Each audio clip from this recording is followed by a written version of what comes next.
Si vous avez plus de 65 ans et que la marche est la seule activité physique que vous faites, je veux que vous m'entendiez clairement.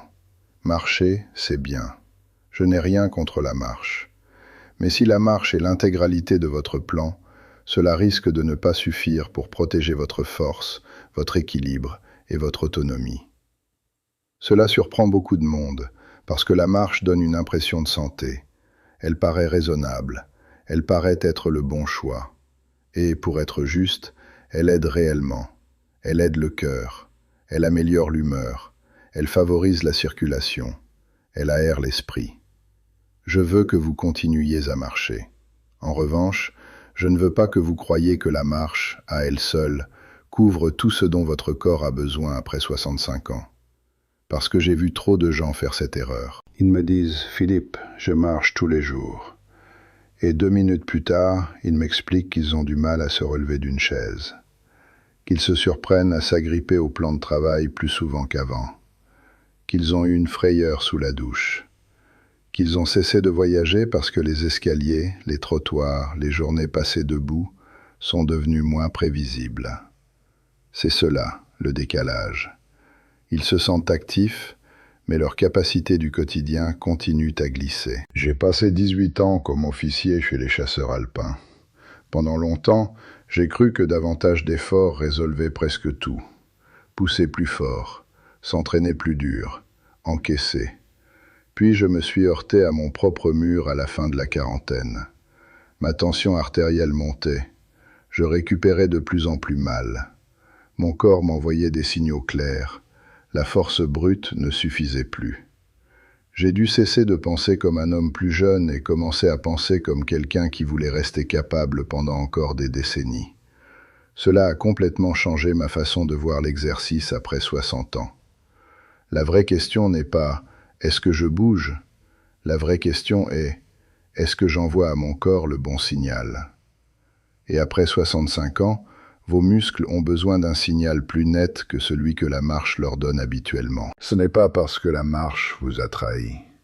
C'est simplement parce que le corps s'adapte. Il devient économe. Le même effort léger qui, autrefois, vous donnait l'impression de faire du sport, finit par devenir un bruit de fond. Pendant ce temps, la perte musculaire liée à l'âge continue doucement dans la mauvaise direction. L'équilibre devient un peu moins automatique. La puissance diminue, la confiance se réduit. Puis, un jour, ce qui ressemblait à un petit problème devient un grand problème. On ne le voit pas d'abord dans le miroir. On le sent quand se lever devient plus lourd, quand les jambes ne répondent plus pareil, quand porter les courses devient une petite expédition, quand sortir du lit demande plus de stratégie qu'avant. C'est pour cela qu'aujourd'hui, je veux vous donner 3 exercices que je considère plus importants que la marche, si la marche est tout ce que vous faisiez jusque-là. Pas à la place de la marche. Plus important pour tout ce que la marche ne couvre pas complètement. Ces exercices sont simples, pratiques, faisables à la maison, pas de salle, pas d'installation compliquée, pas de folklore. Et si vous les faites régulièrement, ils peuvent vous aider à reconstruire le type de force et de contrôle qui maintient la vie ouverte. Restez avec moi, parce que le 3e est souvent celui que les gens négligent le plus, et il se peut que ce soit précisément celui dont votre corps a le plus besoin. Le premier mouvement, c'est le lever de chaise. C'est probablement l'exercice de bas du corps le plus honnête qui existe, parce qu'il entraîne quelque chose que vous faites réellement dans la vie, encore et encore. Vous relevez d'une chaise par votre propre force. Si vous perdez cela, beaucoup de choses commencent à se déliter. Vous devenez plus dépendant sans même vous en rendre compte. Vous utilisez davantage les mains. Vous évitez les sièges bas. Vous bougez plus lentement. Puis vous bougez moins. Puis vos jambes s'affaiblissent encore. Et progressivement, même les tâches ordinaires commencent à vous coûter. C'est ainsi que le déclin s'installe, en silence. Une compensation à la fois. Le lever de chaise coupe court à ce mécanisme. Voici comment je veux que vous le fassiez. Prenez une chaise stable qui ne glisse pas. Placez-vous devant, les pieds à largeur de hanche ou d'épaule. Les pointes de pied globalement vers l'avant. Tenez-vous bien droit. Ensuite, Poussez les hanches vers l'arrière et descendez lentement comme pour vous asseoir. Touchez légèrement la chaise, puis poussez dans vos pieds pour revenir debout. Voilà la version de base. Si cela vous paraît facile, ne vous laissez pas tomber sur la chaise pour ensuite rebondir. Je veux du contrôle dans les deux sens. Vous descendez avec contrôle. Vous remontez avec intention. Si au contraire cela vous paraît difficile, cela ne signifie pas qu'il y a un problème. Cela signifie souvent que c'est exactement ce dont vous avez besoin.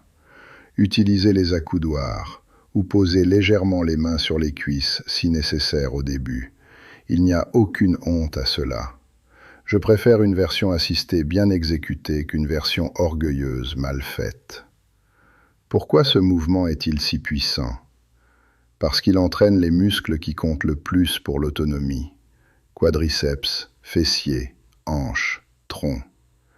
Il apprend aussi au corps à produire de la force depuis une position morte, ce que les adultes plus âgés perdent souvent plus vite qu'ils ne l'imaginent. La marche est répétitive et peu chargée. Se relever d'une chaise demande une vraie production d'effort. Et cet effort a de la valeur. Il en a quand vous sortez des toilettes, quand vous vous relevez d'une banquette au restaurant, quand vous sortez de la voiture après un long trajet, quand vous avez besoin que vos jambes répondent immédiatement, pas dans 5 secondes. Beaucoup de gens me disent « Je n'avais aucune idée que mes jambes étaient si faibles avant d'essayer ça ». Très bien, cette prise de conscience est utile. Elle vous donne un point de départ réel. Je recommande de commencer avec 5 répétitions, de vous reposer, puis de refaire une deuxième série si vous le pouvez. 3 fois par semaine suffisent pour démarrer. Si 5 c'est trop, faites-en 3. Si 3 c'est trop, faites une répétition propre plusieurs fois dans la journée. Ne sous-estimez jamais ce que la répétition peut produire. Après 65 ans, votre corps écoute en permanence. La question est de savoir si vous lui envoyez un message qui mérite une réponse. Passons au deuxième mouvement, la pompe contre le mur. La plupart des seniors pensent d'abord à la force des jambes, et c'est logique. Mais la force du haut du corps compte bien davantage qu'on ne le croit. Elle compte quand vous vous redressez dans le lit. Elle compte quand vous prenez appui pour sortir d'une chaise. Elle compte quand vous portez les courses, soulevez un sac, poussez une porte lourde ou essayez de vous rattraper. Et voici quelque chose que les gens n'aiment pas entendre, mais qu'ils devraient accepter. Si vous commencez à tomber, vos bras et vos épaules peuvent faire partie de ce qui vous protège. Voilà pourquoi j'aime la pompe contre le mur. Elle offre un moyen sûr et progressif de reconstruire la force de poussée du haut du corps sans avoir à se mettre au sol. Placez-vous face à un mur, à environ une longueur de bras. Posez les paumes à hauteur d'épaule, légèrement plus écartées que celle-ci. Reculez un peu les pieds pour former une ligne droite de la tête au talon. Ensuite, pliez les coudes et laissez la poitrine s'approcher du mur de manière lente et contrôlée. Marquez un très court arrêt, puis repoussez-vous. C'est tout. N'ouvrez pas les coudes à l'horizontale. Gardez un angle plus naturel. N'avancez pas le menton. Ne creusez pas le bas du dos. Je veux un corps organisé. Tête neutre. Tronc engagé. Talons ancrés. Mouvement propre. Pensez à posséder la position. Ce que j'aime dans cet exercice, c'est qu'il enseigne plus que la force des bras. Il apprend l'alignement. Il apprend le contrôle du tronc. Il apprend aux épaules à travailler de façon à soutenir la posture, au lieu d'entretenir cette position refermée dans laquelle tant de gens glissent avec l'âge. Et la posture compte. Une mauvaise posture n'est pas seulement une affaire d'esthétique. Elle modifie la respiration, elle modifie l'équilibre, elle modifie la manière dont vous traversez votre journée. Un corps toujours plié vers l'avant se déplace comme un corps qui s'attend à être faible. La pompe contre le mur aide à corriger une partie de cela. Commencez par 8 répétitions si c'est gérable, sinon faites-en 5. Si 5 sont encore trop difficiles, rapprochez-vous du mur et rendez le mouvement plus accessible. Puis, avec le temps, reculez les pieds pour rendre l'angle plus exigeant. C'est cela, progresser intelligemment. Pas passer de 0 à des pompes au sol pour flatter son ego. Construire progressivement une capacité réelle. J'ai accompagné beaucoup d'hommes, surpris de constater à quel point ils se sentaient mieux dès qu'ils retrouvaient un peu de force du haut du corps. Sortir du lit devenait plus facile, porter des choses plus simples. Même la marche semblait plus solide, parce que l'ensemble du système était mieux connecté. C'est ce que vous recherchez après 65 ans, pas une forme fragmentée, une force intégrée. Et maintenant, le troisième mouvement. À mon sens, c'est là que les choses deviennent vraiment intéressantes. La marche sur place avec montée de genoux et bras opposés. Visuellement, c'est très simple, tant mieux, le simple fonctionne. Mais ne confondez jamais simple et insignifiant. C'est un exercice d'équilibre dynamique. Et l'équilibre dynamique, c'est ce qui vous sauve dans le monde réel. L'équilibre statique, c'est tenir debout sans bouger. L'équilibre dynamique, c'est rester stable pendant qu'une situation change. Quand vous avancez, transférez le poids, tournez, réagissez ou vous rattrapez. Autrement dit, la vie. La vie ne vous demande pas de rester parfaitement immobile dans des conditions idéales. Elle vous demande de traverser un parking, de monter un trottoir, de porter un sac, de tourner la tête, d'éviter un obstacle, de changer de direction, d'avancer sur un sol irrégulier. C'est là que les chutes arrivent.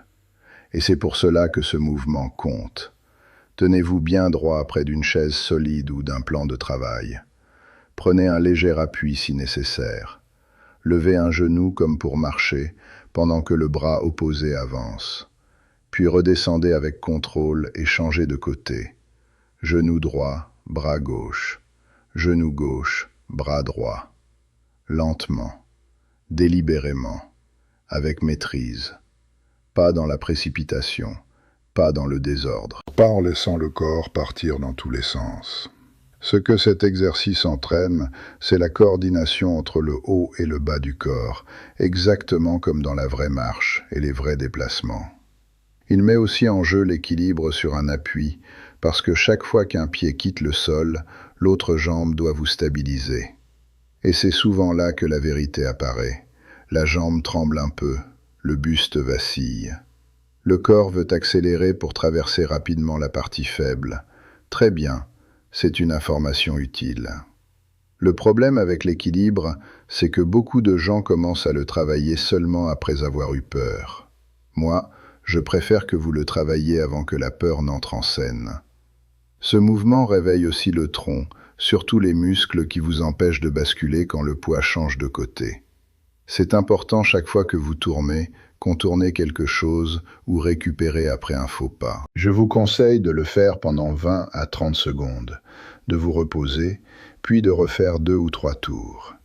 Et voici mon conseil. Gardez un haut niveau de qualité.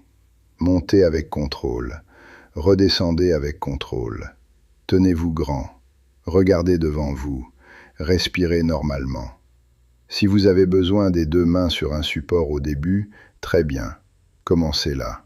Ensuite, passez à une main, puis à un doigt, puis sans appui si votre corps est prêt. Cette progression construit la confiance, et la confiance compte bien plus que ce que les gens admettent. Parce que lorsqu'une personne perd confiance dans son équilibre, elle arrête de faire des choses, elle sort moins, elle voyage moins, elle cesse de faire confiance à son propre corps, et quand cette confiance disparaît, l'activité disparaît souvent avec elle. C'est une spirale dangereuse. Ces 3 exercices aident à la briser. Maintenant, rassemblons le message. La marche a de la valeur. Continuez à marcher. Mais si la marche est votre seule forme d'exercice après 65 ans, vous laissez d'immenses zones non couvertes. La marche ne fournit pas assez de résistance pour reconstruire la force nécessaire au lever de chaise. La marche ne traite pas suffisamment la force de poussée du haut du corps. La marche ne met pas au défi la coordination et l'équilibre dynamique comme la vraie vie le fait. Voilà pourquoi ces 3 mouvements comptent. Le lever de chaise pour la force des jambes et l'autonomie. La pompe contre le mur pour la force du haut du corps et la posture. La marche sur place avec montée de genoux pour la coordination, la stabilité et l'équilibre réel. Voilà votre base. Et la meilleure nouvelle, c'est celle-ci. Vous n'avez pas besoin d'1 heure. Vous n'avez pas besoin de matériel sophistiqué. Vous n'avez pas besoin de tenue parfaite ni d'un agenda parfait. Vous avez besoin d'une chaise, d'un mur, éventuellement d'un plan de travail et d'une décision. Une vraie décision. Pas « il faudrait que je m'y mette un jour ». Pas « je le ferai quand je serai plus motivé ». Pas « à mon âge, c'est trop tard ». Non. Une décision claire. Vous n'allez pas laisser la faiblesse décider à votre place. Parce qu'au fond, c'est bien de cela qu'il s'agit. Du choix. La force est un choix.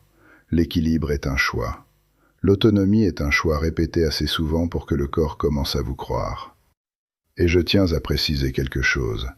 Si vous avez des douleurs, une chirurgie récente, des vertiges ou un problème médical qui affecte le mouvement, adaptez ce qu'il faut et parlez-en avec votre médecin ou votre kinésithérapeute. Un entraînement intelligent n'est pas un entraînement imprudent. La douleur n'est pas une preuve de progrès. Le contrôle compte plus que la fierté. Mais n'utilisez pas l'âge comme excuse pour ne rien faire. J'ai vu trop d'hommes plus âgés s'améliorer dès lors qu'ils envoyaient à leur corps un signal plus fort. Pas un signal extrême, un signal plus clair, un signal plus intelligent. C'est cela que sont ces mouvements. Ils disent aux jambes « restez fortes ». Ils disent au haut du corps « reste utile ». Ils disent au système nerveux « reste affûté ». Et quand ces messages sont répétés semaine après semaine, la vie devient plus facile. Se lever devient plus facile. Les escaliers deviennent plus faciles.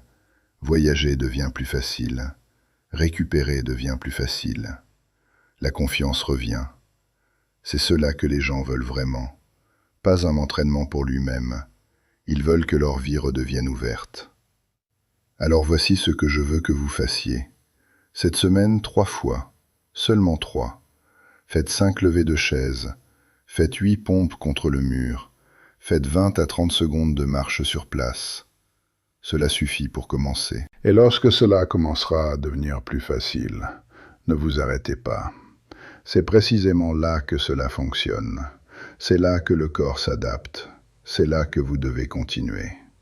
Parce que vous ne vous entraînez pas pour retrouver le corps de vos 25 ans. Vous vous entraînez pour la vie que vous voulez encore vivre. Et cette vie est encore disponible. Vous n'êtes pas trop âgé. Vous n'êtes pas trop abîmé. Vous n'avez pas besoin d'un miracle. Vous avez besoin d'un plan que vous pouvez répéter. Commencez là. Restez constant. Continuez à marcher, oui, mais arrêtez de faire semblant que la marche seule est toute la réponse. Votre corps a besoin de plus maintenant. Donnez-lui le signal. Donnez-lui le travail. Donnez-lui une chance de redevenir plus fort. Et souvenez-vous de ceci. Après 65 ans, la force n'est pas une affaire d'âge. C'est une affaire de choix. Faites le vôtre aujourd'hui.